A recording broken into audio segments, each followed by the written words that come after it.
So the US is pushing for BEE exemptions in South Africa's latest trade talks. But the ANC's answer is a flat-out no.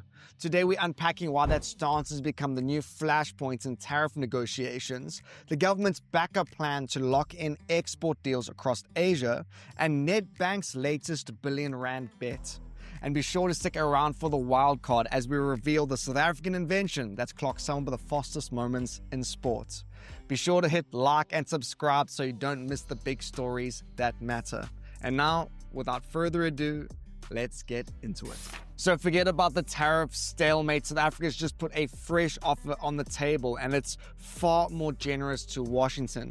You see, just yesterday, Trade Minister Parks Tau and Agriculture Minister John Steenhuisen have signed off on opening up the market wider to American blueberries, poultry, and some pork, hoping that this will be enough to get the US to ease off on its 30% tariff hammer. Now, you see, this poultry deal is reportedly a first of its kind. You see, instead of South Africa deciding which US states can export here after the bird flu outbreaks in America, the US will now decide itself. Now, some industry groups say that, hey, that's pretty risky and could trash our disease-free status.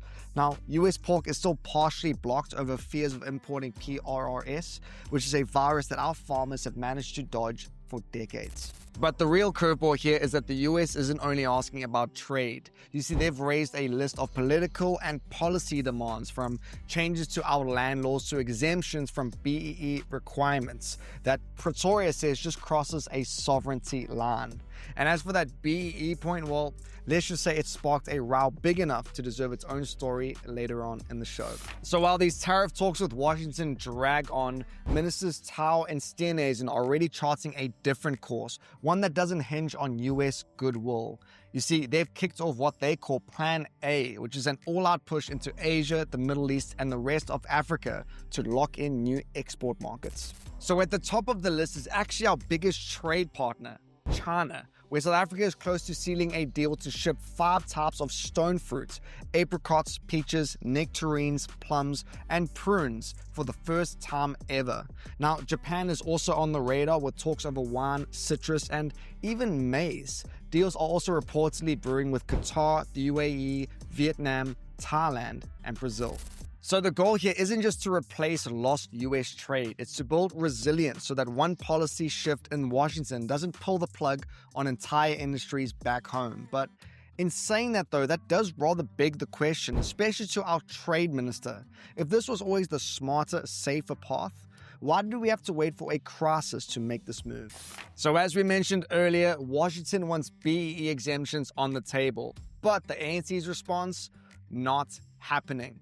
You see, just this past week, the ANC party told everyone who's benefited from the policy, from CEOs to first-time hires, to, and I quote, stand in defense of their own gains and push back against any move that weakens it. Now, as many of us already know, the timing of this isn't random. BEE has been one of Washington's biggest sticking points in the tariff fight, alongside land laws and farmer tax classifications.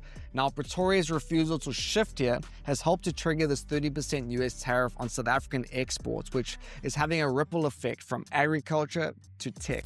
So critics say that BEE mostly feeds a politically connected few while throttling growth everywhere else.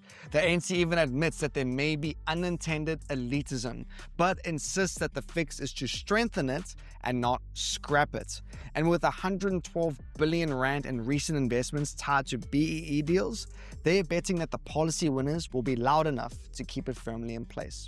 And before we cruise onto our Bagel Bite of the day, here's a couple other headlines worth knowing. So for starters, Standard Bank will also join FNB and Capitec in offering smart ID and passport services, expanding Home Affairs' reach from just 30 bank branches to hundreds nationwide, with a target of 1,000 by 2029. To all the commodity traders out there, you must have a smile on your dial. Gold and platinum miners like Sibanye, Anglo Gold, and Gold Fields have delivered gains of up to 161%, this year, driving the JSE to a record high yesterday amid safe haven demand and strong commodity prices. And Nedbank will acquire fintech iKhokha for 1.65 billion rand, aiming to expand SME support through digital payments and lending tools while keeping iKhokha's brand and leadership intact. And on to our bagel bite of the day. If you don't have a good general sense of geography and history, you're going to be pretty cooked for this one. So the question is, what was Australia originally called by the Dutch before the 19th century?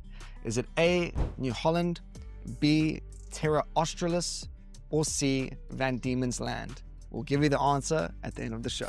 And on to our wildcard section.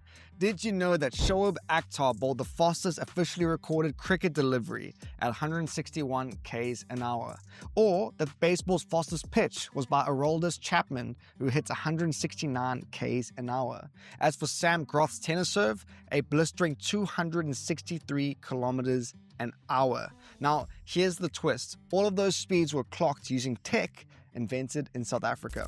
So back in '92, Somerset West engineer Henry Johnson built the first speed gun for cricket because he was frustrated that no one could measure a bowler's pace in real time. Now, the device works by firing a radar beam at a ball as it leaves the bowler's hand, calculating speed in fractions of a second, long before it hits the bat. Now, it was so effective that it leapt into other sports almost instantly, and even into some police speed traps, which, you know, was less than ideal. But either way, from the MCG to Wimbledon Stadium, some of sport's biggest moments have been measured with a radar gun designed here in the Western Cape.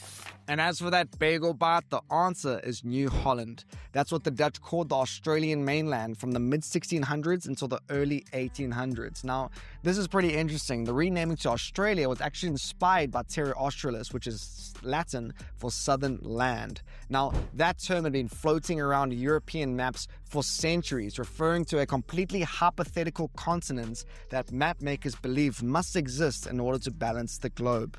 It was more mythical than mapped. It was the kind of place you'd expect to see sketched next to sea monsters and dragons. And my friends, that's it for today's show. Thanks so much for tuning in. Hope you guys have all had a seriously great week so far. If that hasn't been the case, it's not about how you start, it's about how you finish. Be sure to join us tomorrow for our final Daily Bagel show of the week. It's going to be a goodie. I'll check you guys all then. Cheers.